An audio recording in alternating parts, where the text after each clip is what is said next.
मैं अरुण ढाका जी आपसे करना चाहता हूं, नकल और पेपर लीक किस तरह से नौकरी का सपना देखते लोगों के सपनों को तोड़ते हैं, आप समझाइए।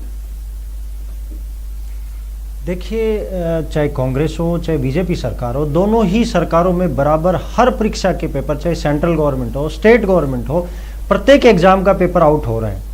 और इस पेपर आउट के पीछे कहीं ना कहीं सरकारों का भी योगदान है, कहीं ना कहीं इसमें बड़े माफियाओं का भी योगदान है। चाहे कोई सी भी एग्जाम ले लो आप, अभी हाल ही में नीट एग्जाम, ऐसे ही एग्जाम, और अब 10 दिन बाद में एक बहुत बड़ी एग्जाम है जिसमें 16 लाख से ज्यादा अभ्यर्थी भाग ले रहे हैं, रीट एग्जाम। क्या वो भी इस चीज से बच पाएगी? ये भी एक बड़ा सवाल है।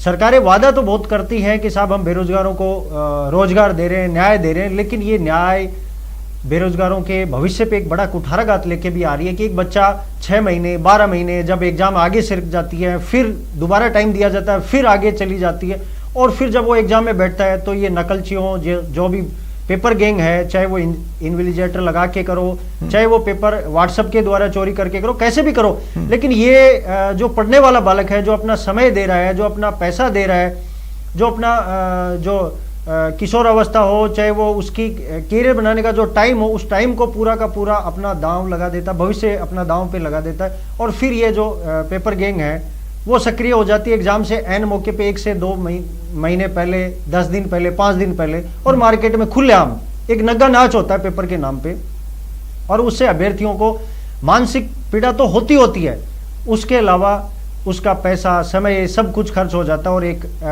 जो ये सरकारें कहती हैं कि बेरोजगारों को हम न्याय देंगे, बेरोजगार वर्ड कहाँ से आया? ये बेरोजगार वर्ड यहीं से आया कि जब वो पहले तो सिस्टम से लड़ता है, और जब सिस्टम से हार जाता है तो फिर वो अपनी जिंदगी से जूझने के लिए चल पड़ता है, और उसी का नाम बेरोजगार कहा गया है। तो मैं तो यही कहना चाहता हूँ, सरकारों से निवेदन है कि अब बहुत हो लिया बेरोजगारों के साथ अन्याय, अब कुछ इस टाइप का सिस्टम बनाया जाए, कुछ इस टाइप का फुल प्रूफ सिस्टम बनाया जाए कि जो पेपर चोरी करता है या जो पेपर लेता है या देता है, उनके खिलाफ कार्रवाई नहीं, फांसी की सजा की एक प्रावधान किया जाए, ताकि आने वाले अन्य भर्तियों में, अन्य अभ्यर्थियों के लिए, अन्य पेपर गैंग के लिए एक नया अध्याय जुड़े। ठीक है, सुमित्रा चौधरी जी, मैं आपके पास आना चाहता हूं। मैं ये नकल और पेपर लीक प्रकरणों से जुड़े कानूनों को समझना चाहता हूं। किस तरह के सजा के प्रावधान इसमें होते हैं, किस तरह की चीजें रहती हैं? ये जिस तरह का पेपर नकल, पेपर सर्कुलेट करना, लीक आउट करना, या किसी भी तरह की चीटिंग में एग्जामिनेशन को वीक करने की कोशिश करना, इसके लिए काफी सारे प्रोविजंस हमारे आईपीसी में है, हमारे प्रिवेंशन ऑफ करप्शन एक्ट में है। ये आज की बात नहीं है कि पेपर्स लीक हो रहे हैं, कई सालों से, कई स्टेट से, मतलब ये आप मान लीजिए कि हमारे कॉन्स्टिट्यूशन के बिल्कुल खिलाफ है इस तरह का लीकेज, बिकॉज ये हमारे फंडामेंटल राइट्स को इफेक्ट करता है, ये हमारा राइट टू लाइवलीहुड को इफेक्ट करता है। तो कई सारे स्टेट्स ने क्या किया कि उन्होंने अपने एजुकेशन एक्ट में इसके लिए क्रिमिनल प्रोविजंस लाने की सांत्वना दिया। आई वुड से कि वो कई बार ये कहते हैं कि इस तरह का कुछ होगा तो हम इसमें अमेंडमेंट ले आएंगे, एक्ट में अमेंडमेंट ले आएंगे और इसमें क्रिमिनल प्रोविजंस दे देंगे।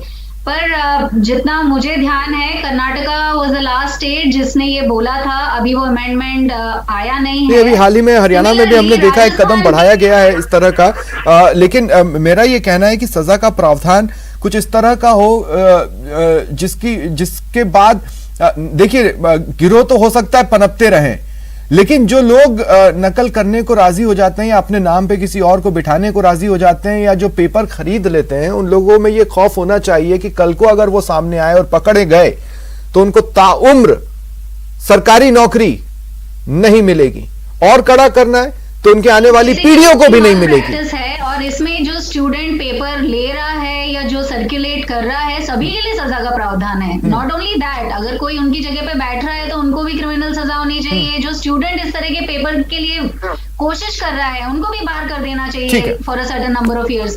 तो सरकार को कहीं ना कहीं पे एक बहुत डेटरेंट सेट करने की जरूरत है, और वो डेटरेंट तो जब तक की लेजिस्लेटिव विल नहीं होगी कैसे सेट होगा। मैं सुमित्रा जी आगे आपके पास आता हूं। अब राखी राठौड़ जी, मैं आपके पास आ रहा हूं। देखिए होता क्या है ना कि बेरोजगारों को हमेशा साथ मिलता है, विपक्ष का, सरकार और सिस्टम का नहीं, सिर्फ विपक्ष का।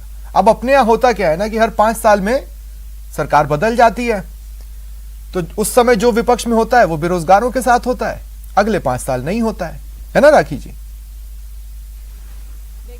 स्वप्निल जी, जिस तरह से अभी जो प्रकरण हमारे सामने आए हैं, निश्चित तौर पे किसी भी स्टूडेंट के लिए बहुत ही दुर्भाग्यपूर्ण है कि इस तरह से उन्होंने तैयारी की और उसके बाद ये रिजल्ट रहा। आपने कहा कि सरकारों में ऐसा होता है, लेकिन आप ये देखिए कि अगर आप चेक करेंगे, मैं इस सरकार के बारे में बात करना चाहूंगी, इनके पिछले कार्यकाल के बारे में भी बात करना चाहूंगी। आप बहुत सारे प्रकरण मेरे पास लिखे हुए हैं, आप कहें तो मैं पढ़ के सुनाती हूँ। हर एक प्रकरण जिसके अंदर नकल के से या फिर प्रश्न पत्रों के अंदर कोई ना कोई आंसर का प्रॉब्लम था, जिसकी वजह से भर्तियां जो है वो आगे बढ़ी। मैं तो ये कहना चाहूंगी कि बहुत सारे लोग यहाँ पर आज इन्वॉल्व हैं, बेरोजगार, कोरोना में वैसे ही परेशान हैं। अब जब विधानसभा चल रही है तो निश्चित तौर पे सरकार को इस पे एक स्ट्रिक्ट एक्शन लेना चाहिए।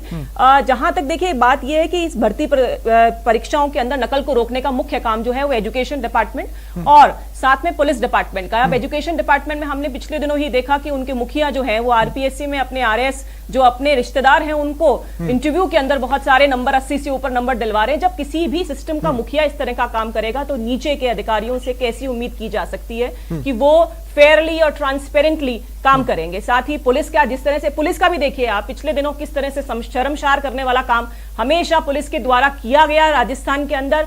किस तरह से लॉ एंड ऑर्डर की स्थिति है, पिछले साल से इस साल में 30% जो क्राइम है वो लगातार राजस्थान में बढ़ता जा रहा है। राखी जी, मैं मानता हूं ये पेपर लीक और नकल भी क्राइम का ही हिस्सा है, लेकिन अब मैं ये कहना चाहता हूं कि जब पेपर बनता है या जब पेपर परीक्षार्थियों के बीच में पहुंचता है और परीक्षार्थी उसमें परीक्षा देने लगते हैं, इसके बीच में ये जो तमाम धड़े जो जुड़े होते हैं ना, उनकी सैलरी को भी इंक्लूड कर लूं तो पेपर आउट ना हो और नकल ना हो, इस पर लाखों से करोड़ों रुपए खर्च होते हैं, है ना?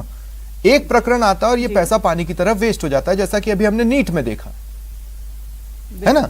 इसका मतलब सिस्टम तो वीक है, चाहे इधर की कह लो या उधर की कह लो। तौर पे नहीं, निश्चित तौर पे आप देखिए ना, पिछले साल जो अपना लाइब्रेरियन भर्ती परीक्षा हुई, जेवीएन सिविल भर्ती परीक्षा हुई, इसके अलावा मेडिकल ऑफिसर्स की 2 बार भर्तियां निरस्त होकर तीसरी बार पिछली बार ली गई। आप बताइए ना कौन सी ऐसी परीक्षा है जो बिना कंट्रोवर्सी के पूरी करी है इस सरकार ने?